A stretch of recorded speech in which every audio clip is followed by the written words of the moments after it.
is a secret power that you have that people don't know about? Great question. I'm kind of an open book, so I think everybody knows my superpowers. Maybe that is your superpower. I think I'm able to connect the dots between a lot of different ideas in a way that helps me set a vision that's more compelling than just the sum of the parts. What is your favorite French cuisine? It is bœuf bourguignon. Who are your most powerful mentors? You know, I don't like the word mentors. I like the word sponsor. I think mentors are people who like sit down with you and give you advice over a nice cup of coffee, and that's nice. But sponsors are the people who put their reputation on the table to open doors for you.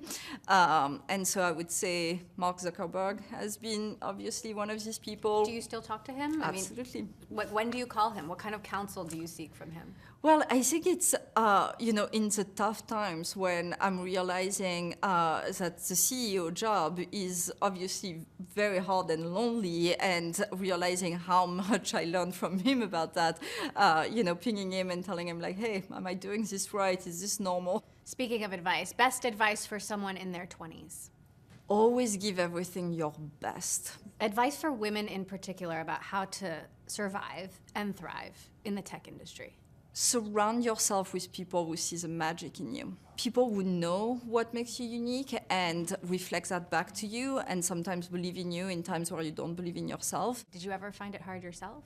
You know, it's interesting because in hindsight, when you look at all of the hoops I had to jump through, of course it was hard, but in the moment, I kind of never thought about it as like it being hard. I always say, you need to be very inflexible on the destination, but very flexible on the journey.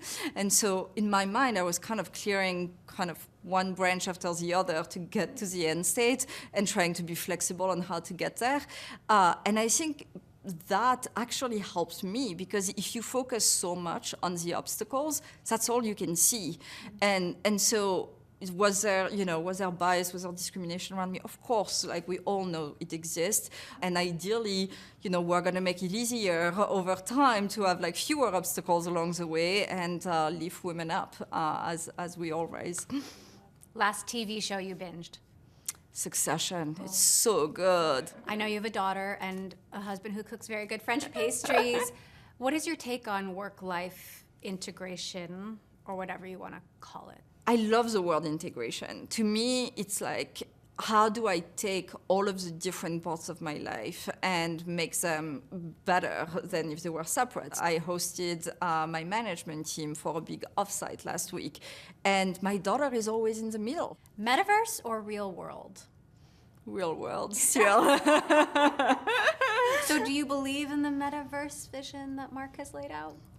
I personally don't love spending a ton of time in VR. I am incredibly motion sick, which would have been a very big problem if I had stayed at Facebook to build the metaverse.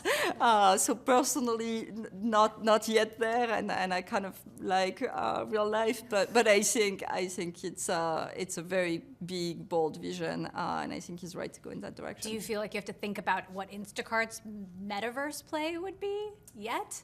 For now we have a lot of real life potatoes and tomatoes to deliver. And I think people would be a little disappointed if they bite into it and there's nothing coming out. You spent the bulk of your career at a company that hyperscaled so fast, sometimes maybe even too fast.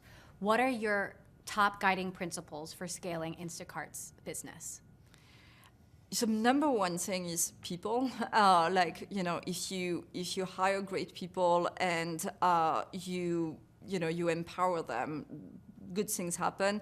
The second one is vision. I think if everybody is aligned behind a long-term vision, optimizes for the long run, and really believe in this idea that as we grow, everyone else is going to grow, and we will make the entire industry and ecosystem better, I think we will scale in the right way.